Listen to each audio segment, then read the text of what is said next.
तो चलिए शुरू करते हैं आज का ये धमाकेदार विश्लेषण। आज हम एक ऐसे महासंग्राम की गहराई में उतरेंगे जिसने पूरी दुनिया को हिलाकर रख दिया। Naruto the God beyond the storm. ये कोई आम युद्ध नहीं है, बल्कि एक देवता स्तरीय टकराव है। वॉटेक्स के भयानक आगमन से लेकर गांव के विनाश और एक बिल्कुल नई ट्रांसफॉर्मेशन तक हम हर एक चीज को डिटेल में समझेंगे। एक ऐसी कड़ी जहां परिचित दुनिया एक ऐसी तबाहकुन शक्ति के आगे घुटने टेकने पर मजबूर हो जाती है जो समझ से बिल्कुल परे है। तो बिना किसी देरी के सीधे इस तूफान के बीच चलते हैं।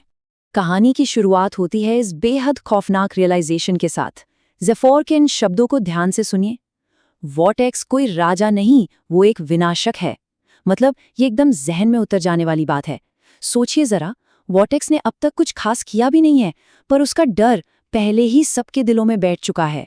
जब ज़ेफोर जैसी ताकतवर हस्ती यह कहें तो साफ इशारा मिल जाता है कि यह चुनौती किसी राजकाज के लिए नहीं, बल्कि पूरे अस्तित्व को मिटा देने के लिए आई है। ये प्रैक्टिकली आगे आने वाली तबाही का एक चिलिंग संकेत है। ओके, तो अब आते हैं इस पॉइंट पर, विनाशक का आगमन। खैर, जरा इस सीन को इमेजिन कीजिए। एकदम शांत दिन और अचानक आसमान से एक अजीब सी पर्पल लाइटनिंग निकलने लगती है। एक विशाल पोर्टल खुलता है और ये कोई छोटा मोटा खतरा बिल्कुल नहीं था। एक विशाल हाथ निकलता है और बिना किसी मेहनत के गांव के उस बैरियर को तोड़ देता है जिसे कभी अभेद्य माना जाता था। फिर एंट्री होती है फोटैक्स की। डार्क आर्मर, चमकती हुई लाल आंखें और उसके चारों तरफ तैरती हुई लाइटनिंग रिंग्स। यहाँ तक कि सासुके, जिसका रिनेगान किसी भी चक्र को पढ़ सकता है, वो भी इस एलियन शक्ति के आगे कांप उठता है। सिर्फ उसकी एंट्री ही जमीन को फाड़ कर रख देती है। ये पूरा माहौल इतना टेरिफाइंग है कि किसी के भी रोंगटे खड़े हो जाएं। और इसकी ताकत का अंदाजा इस बात से लगाइए, वोटेक्स किसी विशाल हथियार का इस्तेमाल नहीं करता। वो सिर्फ अपनी उंगली से एक छोटा सा ब्लैक स्फीयर गिराता है और नतीजा एक पूरा पहाड़, जी हाँ, एक पूरा पहाड़ एक ही पल में बिल्कुल गायब हो जाता है। वहां धूल तक नहीं बचती। कुरामा, जो खुद इतनी बड़ी शक्ति है, उसने भी वार्न किया कि ये थ्रेट उन सब की सोच से बहुत आगे का है।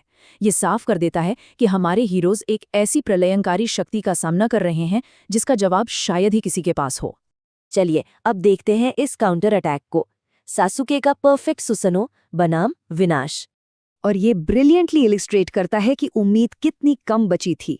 पहले नारुतो अपनी तरफ से पूरी ताकत लगाकर स्टॉर्म रासन शुरिकेन मारता है, जिसे वॉटेक्स बड़ी आसानी से एक हाथ से पकड़कर क्रश कर देता है। पूरा बेकार। उसके बाद बारी आती है उचीहा पावर की पीक की। सासुके का विशाल परफेक्ट सुसानो आसमान छू रहा है और वो इंद्रा स्टॉर्म एरो फायर करता है। एक मैसिव एक्सप्लोजन होता है, पर धुआं हटने के बाद क्या बचा?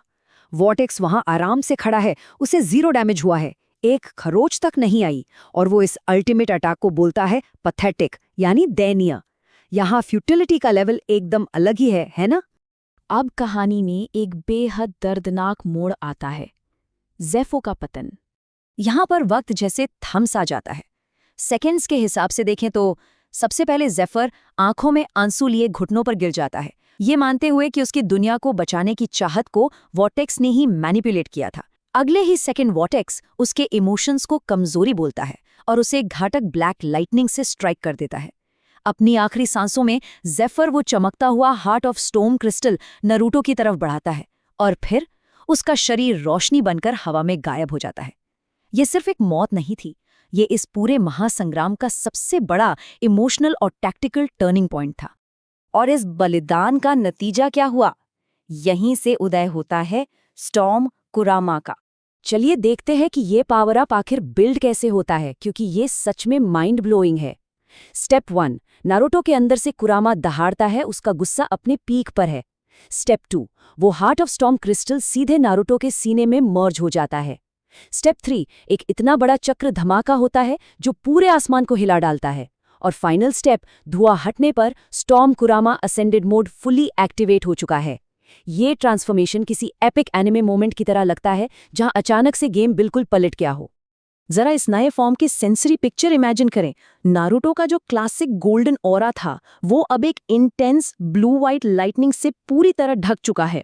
उसकी आंखें प्योर व्हाइट ग्लो कर रही हैं, एकदम किसी दिव्य ऊर्जा की तरह, और उसकी पीठ पर विशाल स्टॉर्म विंग्स बन चुके हैं। ये बदलाव इतने बड़े और सच्चे थे कि यहाँ आकर पहली बार वॉटेक्स इस फाइट को एक्चुअली सीरियसली लेने लगता है। इस पल को पूरी तरह सीमेंट करती हैं साकुरा की ये लाइंस। नारुतो किसी भगवान जैसा लग रहा है। साकुरा, जिसने नारुतो को बिल्कुल शुरुआती दौर से देखा है जब वो एक वीक सा शरारती बच्चा हुआ करता था, उसका इस दर्जे आश्चर्यचकित होना इस एवोल्यूशन की विशालता को दिखाता है।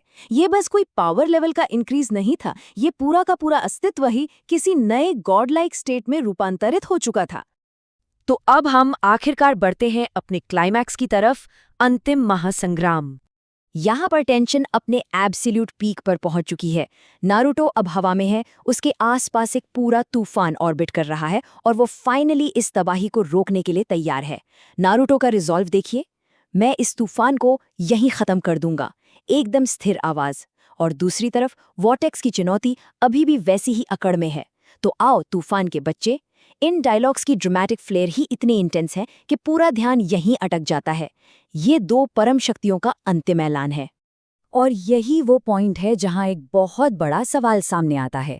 एक तरफ से दिव्य ब्लू लाइटनिंग और दूसरी तरफ से घातक ब्लैक लाइटनिंग आपस में टकराते हैं। पूरा आसमान एक अंधा कर देने वाली सफेद रोशनी में डूब जाता है। तो आखिर इस आखिरी तूफान में कौन बचेगा? क्या नारुतो इस भगवान जैसी शक्ति को हरा पाएगा? ये सवाल सच में किसी को भी ब्रेथलेस छोड़ देगा। इस टकराव का नतीजा जानने की उत्सुकता कभी खत्म नहीं होगी। आज के इस एक्सप्लेनर में बस इतना ही। उम्मीद है ये देवता स्तरीय महासंग्राम पूरी तरह समझ आ गया होगा।